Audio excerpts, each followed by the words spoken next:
¿no? Y luego el expresionismo ha continuado influyendo en muchos pintores, pero no con el carácter puro de los que lo iniciaron, ¿no?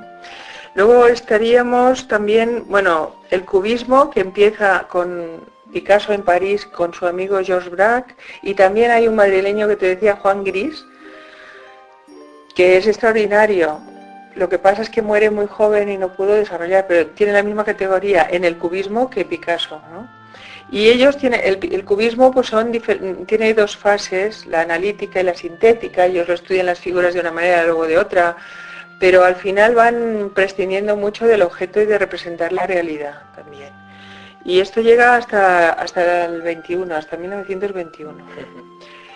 Y luego también hay un pintor que es Kandinsky, que es ruso, de Moscú, que es profesor en la Facultad de Derecho, pero impresionado por unas pinturas que ve me parece que es como un pajar de Monet, de un impresionista, pues lo deja, bueno, no es así tan rápido como yo lo cuento porque lo hago un poco en síntesis, pero en fin, eso le mueve a dejar la pintura. Él pertenece a una familia refinada, culta, la madre es músico, creo, o algo así.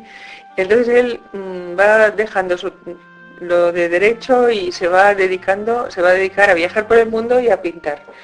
Y ese, que empieza siendo expresionista, porque nadie empieza de golpe a hacer, ¿no? O sea, siempre es el resultado de una evolución, ¿no? De una evolución. Y normalmente parten de la figuración, cogen un paisaje, lo van cada vez interpretando más libremente. Bueno, el caso es que él va evolucionando y como además es un intelectual y lee mucho, ve mucho y todo eso, pues quiere crear una teoría de la pintura, y él es el que inicia la pintura abstracta, que ya ha llegado hasta nuestros días, ¿no? Que él piensa que lo compara la pintura con la música, que es el arte que menos referencias hace a la realidad externa, es el arte más abstracto, y entonces él ve que funcionan sobre la superficie del cuadro, pueden funcionar perfectamente líneas, puntos y planos de color sin necesidad de referirse a la realidad. Y entonces pues va desarrollando toda esta pintura, que también es un movimiento que va siendo paralelo a otros a la vez, ¿no? O sea que a la vez en todos estos años en Europa, todos estos movimientos que te digo, con otros ismos que se dicen que son variantes de unos y de otros, pues son las que tienen lugar sobre todo en Europa, ¿no? Y claro, pues bueno, me parece que esto es lo que me preguntabas. Sí. Sí. Pues continuamos con la siguiente. ¿En qué medida podemos decir que el expresionismo es la forma utilizada por los pintores españoles, y bueno, no solo españoles, todos los pintores en general, sobre todo de Europa, de la época, para expresar su pesar por la situación tanto del país como del continente europeo? Pues es que el expresionismo, como te explicaba, ya te he dicho, pues en Centro Europa, en Alemania, es así, es la expresión de la situación, ¿no? Pero en España no hay un movimiento de expresionista español, porque hay algunos pintores. El único que se podría llamar, y no lo es puro, es Solana, José Gutiérrez Solana, ¿no? Pero los demás no, pueden tener a lo mejor influencias o tal, pero no hay un movimiento expresionista. En España no. Los pintores de la época, mira, en la época de Alfonso XIII, por ejemplo, pues el arte español es que los que valen se han ido fuera.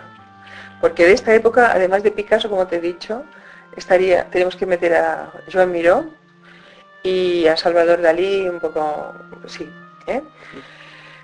que los dos son surrealistas, Miró y Dalí, pero con estilos completamente distintos, porque sus personalidades también lo son, y es que a partir de estas rupturas ya también hay mucha individualidad en las obras de los artistas, ya es muy individual, no es tan de grupo, ¿no?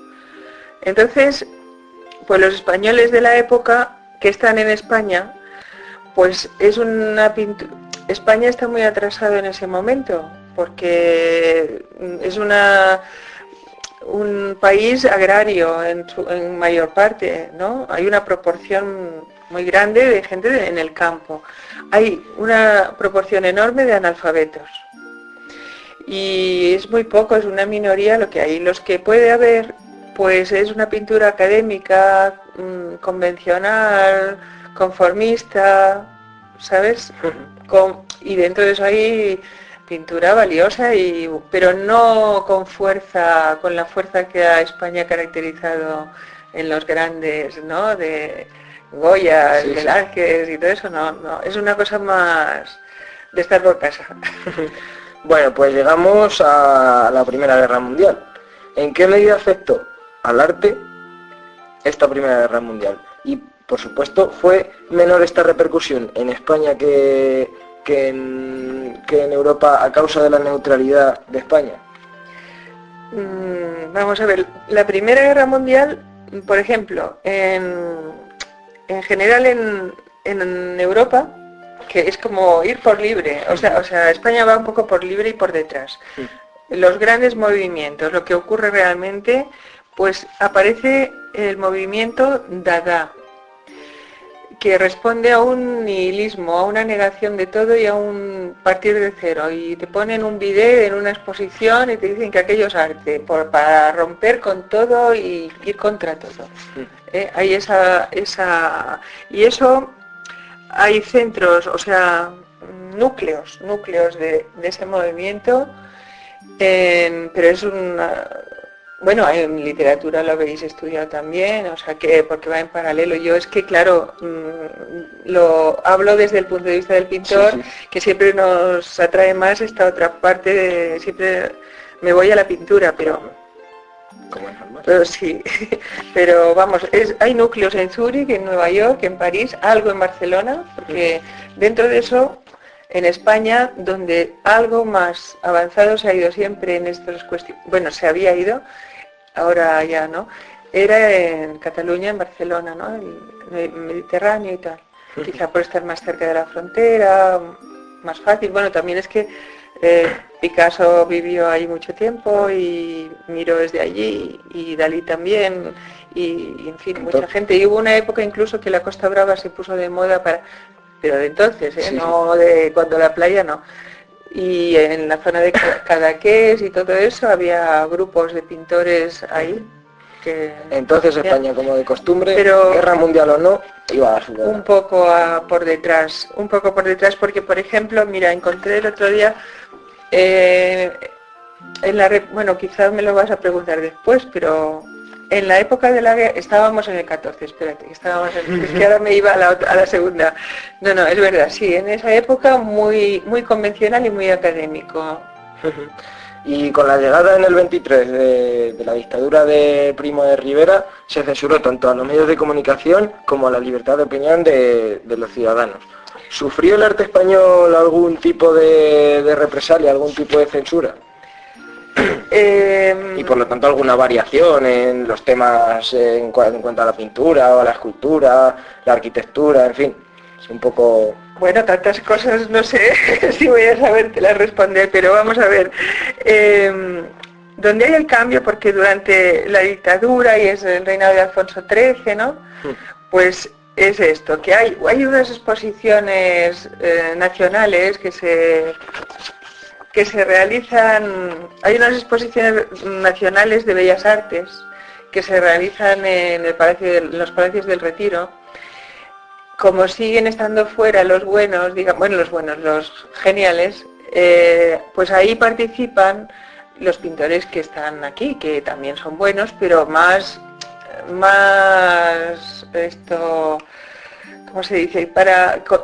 Como adaptados, se adaptan a la situación, a contentar a los que están, a ver si sacan algún premio. Son exposiciones que sirven para dar de conocer a los pintores de provincias, ¿no?